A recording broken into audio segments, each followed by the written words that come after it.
నమస్కారం LTV news కి స్వాగతం. ముందుగా బులెటిన్ హెడ్లైన్స్.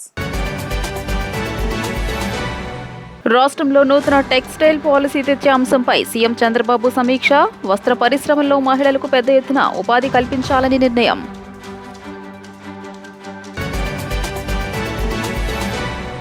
ప్రధాని నరేంద్ర మోదీతో పవన్ కళ్యాణ్ సమావేశం. గత ప్రభుత్వంలో చాలా అవకతవకలు జరిగాయని ఆరోపణ. పెనమలూరు నియోజకవర్గంలో మంత్రి నాదెళ్ల మనోహర్ ఆకస్మిక తనిఖీ. కూటమి ప్రభుత్వం రైతులకు అన్ని రకాలుగా అండగా ఉంటుందని వ్యాఖ్య.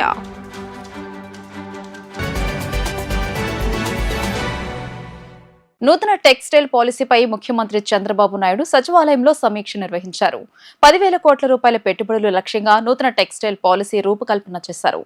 2018-23 పాలసీ కంటే మరింత మెరుగ్గా ఈ పాలసీ ఉండాలని ముఖ్యమంత్రి అధికారులకు సూచించారు. రాష్ట్రంలో సమృద్ధిగా పెట్టుబడులు సాధించడం ద్వారా పారిశ్రామిక అభివృద్ధిని సాధించేందుకు రాష్ట్ర ప్రభుత్వం నూతన పాలసీలు ప్రకటిస్తోంది. ఇప్పటికే 10కి పైగా పాలసీలను రాష్ట్ర ప్రభుత్వం ప్రకటించింది. ఈ క్రమంలో కొత్తగా టెక్స్టైల్ పాలసీని తీసుకువచ్చేందుకు నిర్ణయించింది. దీనిలో భాగంగా నూతన టెక్స్టైల్ పాలసీపై ముఖ్యమంత్రి చంద్రబాబు నాయుడు సచివాలయంలో సమీక్ష నిర్వహించారు. 10,000 కోట్ల రూపాయల పెట్టుబడులు లక్ష్యంగా నూతన టెక్స్టైల్ పాలసీ రూపకల్పన చేశారు. దీని ద్వారా 2 లక్షల మందికి ఉద్యోగ అవకాశాలు కల్పించవచ్చు. కొత్త పాలసీలో ప్రోత్సాహకాలు ఇచ్చి weaving, processing, garments and integrated units కు ప్రోత్సాహం ఇవ్వాలని నిర్ణయించారు. కొత్త పాలసీలో భాగంగా క్యాపిటల్ సబ్సిడీ పెంచనున్నారు. ఎస్సీ, ఎస్టీ, బీసీ, మైనారిటీలతో పాటు మహిళలకు అదనంగా ప్రోత్సాహకాలు ఇచ్చే అంశంపై ప్రతిపాదించారు. 2018-23 పాలసీ కంటే మరింత మెరుగ్గా ఈ పాలసీ ఉండాలని ముఖ్యమంత్రి అధికారులకు సూచించారు. ఈ రంగంలో వచ్చే పెట్టుబడుల ద్వారా గ్రామ స్థాయిలో పెద్ద ఎత్తున మహిళలకు ఉపాధి కల్పించవచ్చని సీఎం అన్నారు. కొత్త పాలసీ ద్వారా వస్త్ర తయారీలో పెట్టుబడులకు రాష్ట్రం ఉత్తమమైన వేదిక అవుతుందని సీఎం అన్నారు. పాలసీపై డ్రాఫ్ట్పై సంతృప్తి వ్యక్తం చేసిన సీఎం దీనికి ఆమోదం తెలిపారు. రానున్న రోజుల్లో దీన్ని కేబినెట్ ముందుకు తీసుకురానున్నారు. టెక్స్టైల్ పాలసీతో పాటు లెదర్ పాలసీపైన సీఎం సమీక్ష చేశారు. మరింత కసరత్తు తర్వాత లెదర్ పాలసీపై ముందుకు వెళ్లాలని సీఎం సూచించారు. ఢిల్లీలో ఉప ముఖ్యమంత్రి పవన్ కళ్యాణ్ ప్రధాని నరేంద్ర మోదీతో సమావేశమయ్యారు. కేంద్ర మంత్రి భూపేంద్ర యాదవ్ ను ఆయన కలిశారు. నోడల్ ఏజెన్సీ పెట్టేందుకు గత ప్రభుత్వం ముందుకు తీసుకెళ్లలేదని పవన్ తెలియజేశారు. పక్క రాష్ట్రాల్లో పట్టుబడిన ఎర్రచందనంపై ఒక నిర్ణయం తీసుకోవాల్సి ఉందన్నారు. ప్రధాని మోదీతో భేటీ అనంతరం డిప్యూటీ సీఎం పవన్ కళ్యాణ్ మాట్లాడుతూ అదానీ అంశంపై కేబినెట్లో చర్చించి నిర్ణయం తీసుకుంటామని పేర్కొన్నారు. గత ప్రభుత్వంలో చాలా అవకతవకలు జరిగాయని తెలిపారు. అన్ని అంశాలు పూర్తిగా పరిశీలించాకే నిర్ణయం ఉంటుందన్నారు. మనదైన అధ్యయనం, విచారణ తర్వాత అదానీ అంశంపై నిర్ణయం అని చెప్పారు. పట్టుబడిన ఎర్రచందనం విక్రయంలో వాటాపైన నిర్ణయం తీసుకోవాలని, వచ్చిన మొత్తాన్ని 60:40 నిష్పత్తి ప్రకారం వాటా వచ్చేలా మాట్లాడతామని వెల్లడించారు. ఎక్కడైతే సోర్స్ కంట్రీ ఏది ఉందో వాటికి పంపించేయచ్చు అనేది నిబంధనలు. దాని ప్రకారం నేను అటవీ శాఖ మంత్రి బాధ్యతగా తీసుకున్న తర్వాత నేపాల్లో ఉండిపోయింది, మనం చేసాం. అది ప్రాసెస్లో ఉంది. కొన్ని ఈ ఇష్యూస్ ఉన్నాయి, అవి సార్ట్అవుట్ చేస్తాం. అలాంటిది మన పక్క రాష్ట్రాల్లో దొరికినప్పుడు నేను అడిగింది ఏంటంటే, అలాంటి ట్రీటీస్ ఏం లేవా మనకి అన్నాను. లేదు, మీరు ప్రయత్నం చేస్తున్నాం అంటే. అంతకుముందు 23లో ఒక నోడల్ ఏజెన్సీ పెట్టాలని ఒక ప్రయత్నం జరిగింది, ఉంది. అప్పటి గవర్నమెంట్ దాన్ని ముందుకు తీసుకెళ్ళలేదు. సో నేను తిరిగి దాన్ని రివైవ్ చేసి భూపేంద్ర యాదవ్ గారి దృష్టికి తీసుకొస్తే ఆయన ఈ రోజున అపాయింట్మెంట్ ఇచ్చాను. మేము అడిగింది ఏంటంటే, ఒక నోడల్ ఏజెన్సీ ఉంది, దానికి ఎక్కడైతే ఎర్రచందనం దొరుకుద్దో, ఏ రాజ్యాలు, ఆంధ్రప్రదేశ్ సోర్స్ అది ఎర్రచందనం, ఇక్కడ దొరికిన ఎర్రచందనం, లేదంటే ఉదాహరణకి కర్ణాటకలో మనకి శ్రీగంధం చెట్లు దొరికినా కానీ ఎక్కడైతే పక్క రాష్ట్రాల్లో పట్టుబడతాయో ఆ పట్టుబడిన చోట తిరిగి వాళ్ళకి చేరవేసేలాగా, లేదంటే అమ్మేస్తే వచ్చిన రెవెన్యూని ఒక 60-40 నిష్పత్తులు, అంటే సోర్స్ ఉదాహరణ ఎర్రచంద్రం మంద అయితే మనకి 60% వచ్చేలాగా, ఆ పట్టుబడ్డ రాష్ట్రంలో 40% వచ్చేలాగా అలాంటిది నిబంధన ఏదైనా చేయమని రిక్వెస్ట్ చేశాను. మరి అదానీ కంపెనీతో చేసుకున్న రాష్ట్ర ప్రభుత్వం, గత ప్రభుత్వం చేసుకున్నటువంటి విద్యుత్ ఒప్పందాలపైన రాష్ట్ర ప్రభుత్వం ఏ వైఖరి తీసుకోబోతుంది, వాటిని రద్దు చేయబోతున్నట్లుగా కేంద్రాన్ని దర్యాప్తు జరిపించాలని కోరబోతున్నట్లుగా వార్తలు వస్తున్నాయి. ఇది ఒక్కసారి మేము కేబినెట్ మీటింగ్లో కూర్చొని గౌరవ ముఖ్యమంత్రి శ్రీ చంద్రబాబు నాయుడు గారు ఆధ్వర్యంలో దీన్ని ఎలా ముందుకు తీసుకెళ్ళాలి. ఎందుకంటే మేము 7 పేపర్స్ చేసినప్పుడు జనరల్గా ఒక ప్రెస్ మీట్లో చెప్పలేదు. దానికి చాలా త్వరగా ఎక్సర్సైజ్ చేసాం, చాలా లోతుగా అధ్యయనం జరిపిన తర్వాత కానీ మాట్లాడలేదు. ఇది కూడా సెన్సిటివ్ విషయం. ఎందుకంటే నాకు అనిపిస్తుంది ఏంటంటే వ్యక్తిగతంగా ఇది ఒకటి ఖచ్చితంగా గత ప్రభుత్వం చాలా అవకతవకలు జరిగినాయి, అది దాంట్లో భాగమా లేదా అనేది చూడాలి. రెండు, దీన్ని ఇంటర్నేషనల్ కాన్స్పిరసీతో ఒక యాంగిల్ ఉందా, సో మల్టిపుల్ యాంగిల్లో చూసి అందుకని దీన్ని కొంచెం కాషస్గా ఉండాలి. దీనికి చాలా మరింత లోతుగా అధ్యయనం చేసిన తర్వాత, అంటే మనదైన అధ్యయనం చేసిన తర్వాత, విచారణ జరిపిన తర్వాత దీని మీద మాట్లాడాల్సిన అవసరం ఉంది. అధికారంలో ఉన్న కూటమి ప్రభుత్వం రైతులకు అన్ని రకాలుగా అండగా ఉండడంతో పాటు వారికి చేయూతనిస్తుందని రాష్ట్ర పౌర సరఫరాల శాఖ మంత్రి నాదెండ్ల మనోహర్ తెలియజేశారు. రైతులు పండించిన పంటలను మంచి ధరకు కొనుగోలు చేస్తున్నామని అన్నారు. రాష్ట్రంలో 1000 కోట్లకు పైగా రైతుల వద్ద నుండి ధాన్యం కొనుగోలు చేయడం జరిగిందని ఆయన చెప్పారు. కృష్ణా జిల్లా పెనమలూరు నియోజకవర్గం కంకిపాడు మండలం కొలవెన్ను, పునాదిపాడు, కంకిపాడు తదితర ప్రాంతాల్లో పౌర సరఫరాల శాఖ మంత్రి నాదెండ్ల మనోహర్ ఆకస్మికంగా పర్యటించారు. వాతావరణ మార్పుల వలన రైతులు ఎదుర్కొంటున్న సమస్యలను మంత్రి నాదెండ్ల మనోహర్ అడిగి తెలుసుకున్నారు. ధాన్యం సరఫరా ఏ విధంగా సాగుతుంది, ఇబ్బందులు ఏమైనా ఉన్నాయని రైతులను అధికారులు అడిగి తెలుసుకుని మిల్లుల వద్ద ఉన్న ధాన్యాన్ని పరిశీలించారు.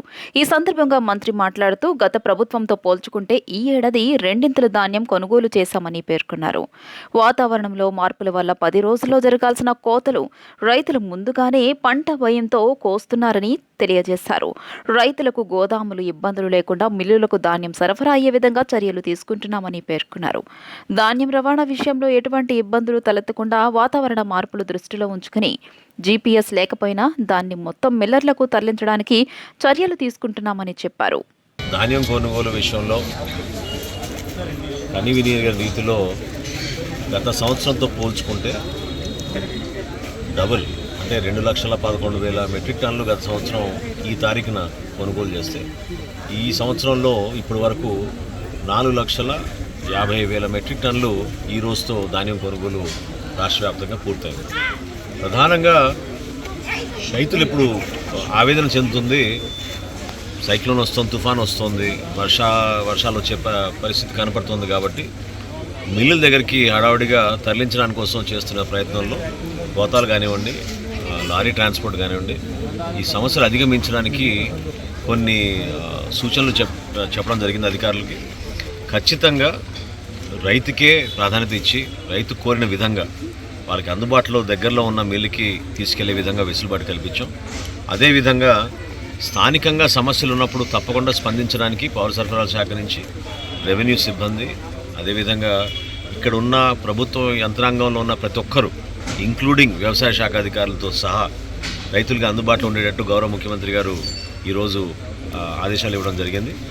ఈ గ్రామంలో ప్రత్యేకంగా నేను వాళ్ళందరికీ కూడా మన కృష్ణా జిల్లా, ఎన్టీఆర్ జిల్లాలో కూడా ఎక్కడైతే ధాన్యం కొనుగోలు చేస్తున్నామో వాళ్ళకి ఎక్కడ ఇబ్బంది పడకుండా 48 గంటల లోపే ఏదైతే కళ్ళాల దగ్గర ఉందో ఆ ధాన్యం మొత్తం సరుకు మిల్లుల దగ్గరికి తీసుకెళ్లే విధంగా ఏర్పాటు చేయడానికి అధికార యంత్రాంగం అన్ని విధాలుగా సిద్ధంగా ఉంది.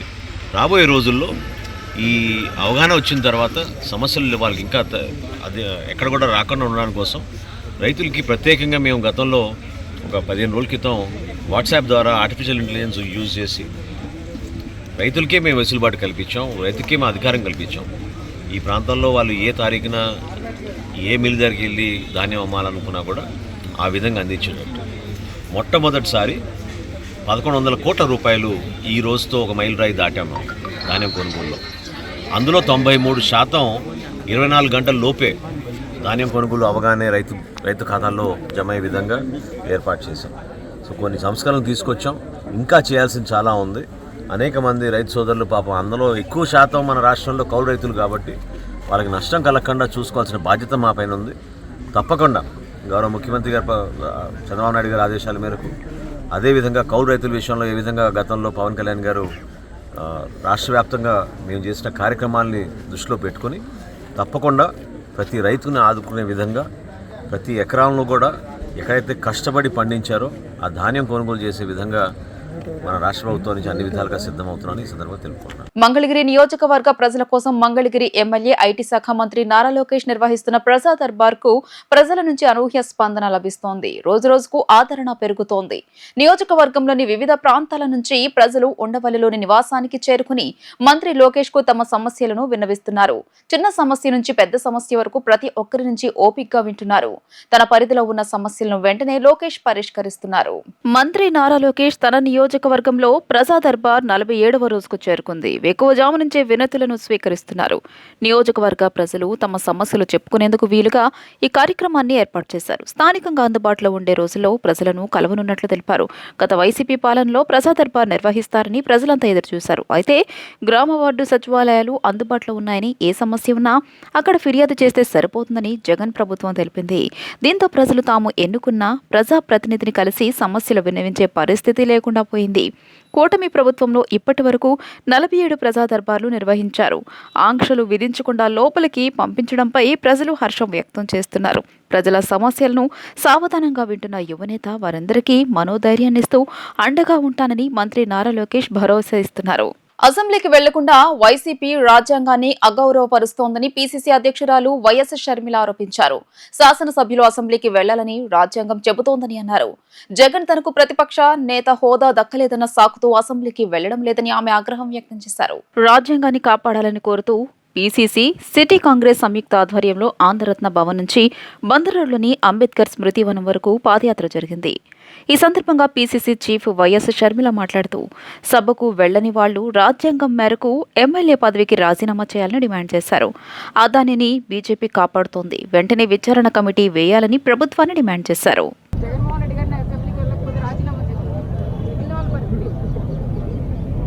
జగన్మోహన్ రెడ్డి కాదమ్మా, అసెంబ్లీకి ఎమ్మెల్యేలు వెళ్ళాలి అన్నది నేను చెప్పడం కాదు, రాజ్యాంగం చెప్తుంది. భారతదేశ రాజ్యాంగం చెప్తుంది. గెలిచిన వాళ్ళు, ప్రజలు గెలిపించిన వాళ్ళు అసెంబ్లీకి వెళ్ళాలి, ప్రజల సమస్యల మీద మాట్లాడాలి అని.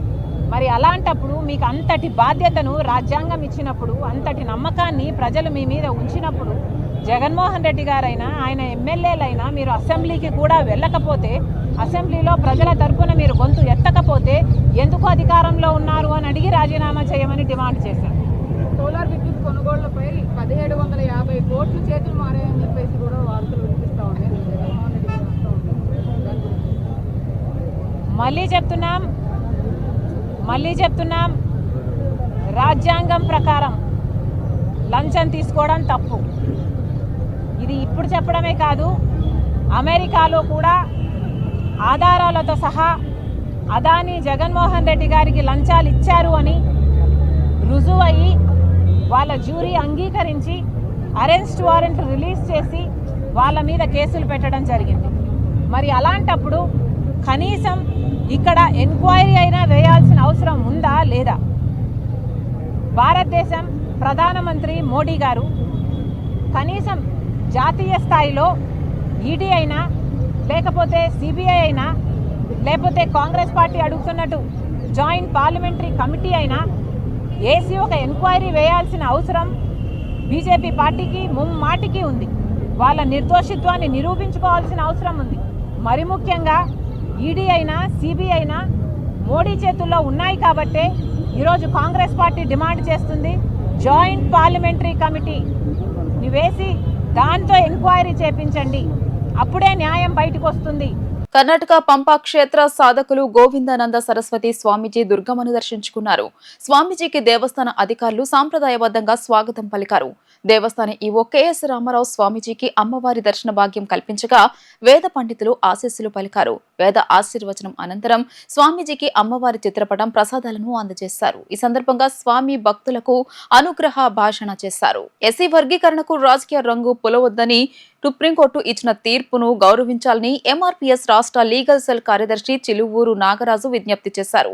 అణగారిన పేద ప్రజలకు సామాజికంగా, న్యాయపరంగా తగిన న్యాయం జరిగేలా డాక్టర్ బిఆర్ అంబేద్కర్ రాజ్యాంగంలో రూపొందించారని ఆయన పేర్కొన్నారు. మంగళగిరి ప్రెస్ క్లబ్ నందు ఏర్పాటు చేసిన మీడియా సమావేశంలో నాగరాజు మాట్లాడుతూ ఎంఆర్పీఎస్ 30 సంవత్సరాల పాటు పోరాడిన సందర్భంగా ఎస్సీ వర్గీకరణ న్యాయబద్ధమైనది అని, సుప్రీంకోర్టు ఇచ్చిన తీర్పును మాదిగా మాల సోదరులు స్వాగతించి అమలయ్యే విధంగా కృషి చేయాలని ఆయన కోరారు. అణగారిన పేద ప్రజలకు సామాజికంగా, న్యాయపరంగా తగిన న్యాయం జరిగేలా డాక్టర్ బిఆర్ అంబేద్కర్ రాజ్యాంగంలో రూపొందించారని, ఆయన ఆశయాలను మాదిగలు, మాలలు ఆచరించి ముందుకు వెళ్లాలని నాగరాజు సూచించారు. ఇప్పటికే కొన్ని రాష్ట్రాలు ఎస్సీ వర్గీకరణ అమలు చేస్తున్నాయని, తెలుగు ఉభయ రాష్ట్రాలైన ఆంధ్ర, తెలంగాణ రాష్ట్రాలు చట్టబద్ధత కల్పించి అమలు చేసేందుకు సోదర భావంతో మాలలు మాదిగలు ఐక్యంగా కృషి చేయాలని కోరడం జరిగింది. కొన్ని రాజకీయ పార్టీలు ఎస్సీ వర్గీకరణ రాజకీయ లబ్ధి కోసం ప్రయత్నిస్తున్నాయని, వాటిని ఐక్యంగా తిప్పికొట్టాలని చిలువూరు నాగరాజు పిలుపునిచ్చారు. ఎస్సీ వర్గీకరణకు పార్లమెంట్లో పెట్టిన చట్టం చేయవలసిన అవసరం ఉందన్నారు. దేశంలోని అన్ని రాజకీయ పార్టీలు ఎస్సీ వర్గీకరణకు పరిష్కారం చూపకుండా 7 దశాబ్దాల పాటు దళితులను మోసం చేశారని నాగరాజు విమర్శించారు. ఈ మీడియా సమావేశంలో ఎంఆర్పీఎస్ జిల్లా నాయకులు, ఎమ్మెల్యే నవీన్ మాదిగ ఎరుకల హక్కుల పోరాట సమితి గుంటూరు జిల్లా నాయకులు కట్టా నాగరాజు, ఎంఆర్పీఎస్ మంగళగిరి నియోజకవర్గ నాయకులు మందపాటి అజయ్ మాదిగ విద్యార్థి సమైక్య నాయకులు దూరు వంశీ మాదిగ తదితరులు పాల్గొన్నారు. 7 దశాబ్దాల పైబడి భారతదేశంలో సామాజిక న్యాయం కోసం, అంటే ఎస్సీ వర్గీకరణ కోసం అనేక రూపాల్లో సామాజిక ఉద్యమాలు నడిచిన సందర్భం మీకు అందరికీ తెలిసిందే. ఈ నేపథ్యంలో సమస్యని మరింత జటిలం చేస్తూ సమాజంలో రాజకీయ సంక్షోభానికి, రాజ్యాంగ సంక్షోభానికి రాజకీయ పార్టీలు తెరదీసిన దురదృష్టమైన ఘటన మనం భారతదేశంలో చూస్తాం. ఈ సందర్భంలో ఆగస్టు 1, 2024న సుప్రీంకోర్టు రాజ్యాంగ ధర్మాసనం, 7 జడ్జిల ధర్మాసనం, కాన్స్టిట్యూషనల్ బెంచ్ రాజ్యాంగ సమీక్ష ద్వారా, న్యాయ సమీక్ష ద్వారా పార్లమెంట్ను ఓవర్టేక్ చేస్తూ రాజకీయ పార్టీలకి చెప్పు దెబ్బలాగా గుణపాఠం చెప్పే విధంగా ఎస్సీ వర్గీకరణకు ఒక సమాధానాన్ని, ఒక పరిష్కారాన్ని చూపించిన విషయం మీకు అందరికీ తెలిసిందే. ఇట్లాంటి సందర్భంలో ఒక సంక్లిష్టమైన సమస్యకి అంబేద్కర్ రాజ్యాంగం, అంబేద్కర్ కాన్స్టిట్యూషన్ స్పిరిట్ సమాధానం చెప్తున్నప్పుడు అంబేద్కర్ భావజాలాన్ని సమాజంలో నలుమూలలా చాటి చెప్పాల్సిన సందర్భంలో అంబేద్కర్ యొక్క గొప్పతనాన్ని, అంబేద్కర్ యొక్క మేధస్సుని తృణీకరించే విధంగా, లెసన్ చేసే విధంగా, తక్కువ చేసే విధంగా సాధారణంగా అగ్రవర్ణ పార్టీలు లేకపోతే మనవాదులు ప్రయత్నం చేస్తూ ఉంటే, దురదృష్టం ఏంటంటే ఎస్సీలో ఉండే 2 బలమైన సామాజిక వర్గాలు కూడా ఏదైతే వర్గీకరణ కోసం 3 దశాబ్దాల పైబడి పోరాటం చేస్తున్నారో ఎంఆర్పీఎస్, అదేవిధంగా అసలు వర్గీకరణ అనే అంశమే రాజ్యాంగానికి వ్యతిరేకమని చెప్పి సమాజాన్ని తప్పుదో పట్టిస్తున్న మాల మహానాడు నాయకులు కూడా అంబేద్కర్ జెండాలు పట్టుకొని, అంబేద్కర్ పటం పెట్టుకొని, అంబేద్కర్ వల్ల బాగుపడిన ఈ సామాజిక వర్గాలు కూడా అంబేద్కర్ భావజాలాన్ని సమాజంలో సమాధి చేయడానికి సిద్ధపడిన దురదృష్టమైన సంఘటన మేము చాలా మనోవేదంతో మీ ముందు ప్రకటిస్తూ ఉన్నాం. ఆటోనగర్లో నిత్యం కార్మికులు జనసంచార సందర్శించే ప్రాంతాలలో ప్లాస్టిక్ వ్యర్థాలు, వైర్లు రోడ్ల వెంబడి వెయ్యరాదని ఫైర్ ఆఫీసర్ వై వెంకటేశ్వర్లు హెచ్చరించారు. ప్లాస్టిక్ వ్యర్థాలను నిల్వ ఉంచడం వల్ల అగ్ని ప్రమాదాలు జరిగే అవకాశం ఉందన్నారు. మంగళగిరి ఆటోనగర్లోని plant 139 Mohammed Saleem fit body building mechanical shed పురహరి గోడ ప్రక్కన ప్లాస్టిక్ వైర్లలో మంటలు చెలరేగడంతో స్థానిక వాసి తేజ అగ్నిమాపక సిబ్బందికి సమాచారాన్ని తెలియజేశారు. సమాచారం తెలుసుకున్న మంగళగిరి అగ్నిమాపక సిబ్బంది సంఘటన స్థలానికి హుటాహుటిన చేరుకుని మంటలను అదుపు చేశారు. ఫైర్ ఆఫీసర్ వై వెంకటేశ్వర్లు మాట్లాడుతూ సంఘటనా స్థలానికి చేరుకోగా దుర్వాసనతో దట్టమైన పొగ అలుముకుని ఉందని, వెంటనే సిబ్బందితో పొగ మంటలను అదుపు చేశామని చెప్పారు. జరిగిన సంఘటనపై పూర్తి సమాచారం తెలియాల్సి ఉందని, ఇలాంటి సంఘటనలు జరగకముందే పనికిరాని ప్లాస్టిక్ వ్యర్థ పదార్థాలపై సంబంధిత యజమానులు తగు జాగ్రత్తలు తీసుకోవాల్సిన అవసరం ఉందని తెలిపారు. మంగళగిరి ఆటోనగర్ నందు ప్లాస్టిక్ కేబుల్స్ యొక్క వేస్ట్ పదార్థాలు, I think waste material fire అయింది. దాదాపు 12:05, 12:10 ఆ టైంలో మాకు ఫైర్ కాల్ మెసేజ్ రిసీవ్ చేసుకోవడం జరిగింది. ఇమీడియట్గా ఫైర్ వెహికల్ అలాంగ్ విత్ మా సిబ్బందితో ఇమీడియట్గా మన సంఘటనా ప్రదేశానికి రావడం అయింది.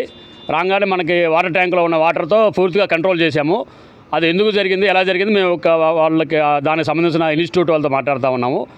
అది ఆ టైంలో వచ్చిన టైంలో విపరీతమైన పొగలు, విపరీతమైన మంటలు, అంటే ఇన్ టర్మ్స్ ఆఫ్ అది ప్లాస్టిక్ కాబట్టి దాని ప్రాపర్టీస్ అలా ఉంటాయి. ప్లాస్టిక్ కాబట్టి డెన్స్ స్మోకు, హెవీ ఫ్లేమ్స్ వస్తాయి. మేము వచ్చిన టైంలో అలా ఉంది. మేము రాగానే ఇమీడియట్గా మెసేజ్ తీసుకోగానే ఇమీడియట్గా రావడం అయింది. రాగానే మాకున్న ఫోము తర్వాత వాటర్ కంటెంట్తో దాన్ని కంట్రోల్ చేయడం జరిగింది. Thank you.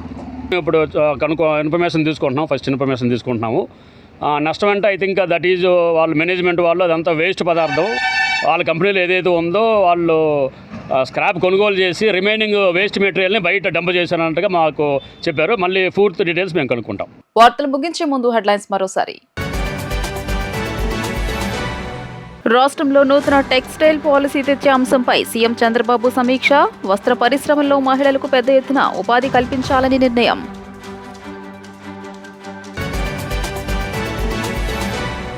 ప్రధాని నరేంద్ర మోదీతో పవన్ కళ్యాణ్ సమావేశం. గత ప్రభుత్వంలో చాలా అవకతవకలు జరిగాయని ఆరోపణ. పెనమలూరు నియోజకవర్గంలో మంత్రి నాదెళ్ల మనోహర్ ఆకస్మిక తనిఖీ. కూటమి ప్రభుత్వం రైతులకు అన్ని రకాలుగా అండగా ఉంటుందని వ్యాఖ్య.